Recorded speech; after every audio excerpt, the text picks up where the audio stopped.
Hi, I'm Dr. Janine Woods, and I'm the Associate Dean and Associate Extension Administrator for Virginia Cooperative Extension at Virginia State University. So the community that we serve, whether it's farmers or regular families or even youth, is tied to this program because it's really about understanding that vaccine education is about all vaccines. So yes, 2020, we saw COVID, and that really sparked this national conversation, worldwide, conversation around COVID and around vaccine education. But really what we focus on is all of the vaccines, whether that's measles, mumps, of course, COVID, the flu virus. We look at all of that and making sure that every person in our community has an opportunity to learn about vaccines and then think about how that would apply to themselves and their family members. Being at a land-grant university, we are a tripartite mission, meaning that we focus on academics, which is our teaching side. We focus on research, which is our agricultural research station. And then we work on from community education space, which is our cooperative extension. And understanding that all of that is housed in our college means that this program here fits right on into that, meaning that we are focusing on the community health and well-being of all of our community members.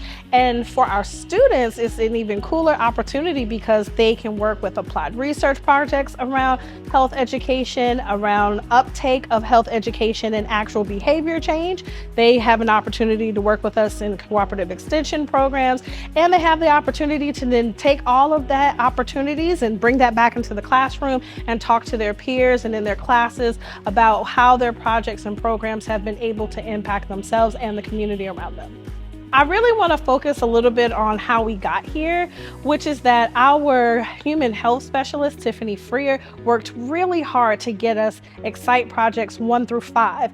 And so because this is a CDC funded project, our project actually is nationally award winning due to all of the hard work that Tiffany has put in. And because of that hard work, we were able to then qualify for this portion of the Excite funds, which has allowed us to not only be the 1890 regional coordinator, well, one of the sub-coordinators. It has really allowed us to showcase to our peers in other regions that, hey, not only did we do great on our own, but we're now doing great as a system. And I'm excited to work with our peer institutions in West Virginia, Delaware, Maryland, Ohio, and Tennessee.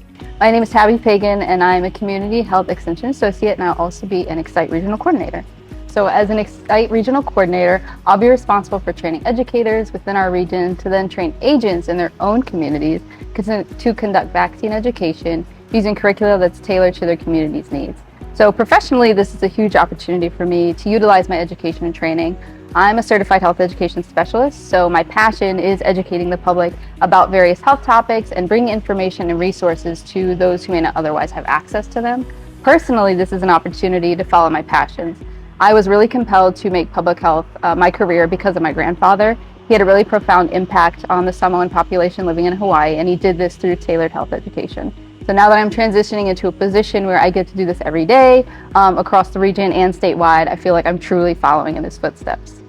So Excite, or the Extension Collaboration on Immunization, Teaching, and Engagement, was created in response to COVID-19 and really focused primarily on addressing vaccine hesitancy among rural communities. But since then, it's really become a much broader effort to address vaccine hesitancy for all adult vaccines in historically underserved communities. Excite utilizes Extension's powerful relationships within communities to deliver vaccine education through trusted messengers, with the primary goal being to empower individuals to make sound vaccine-related decisions.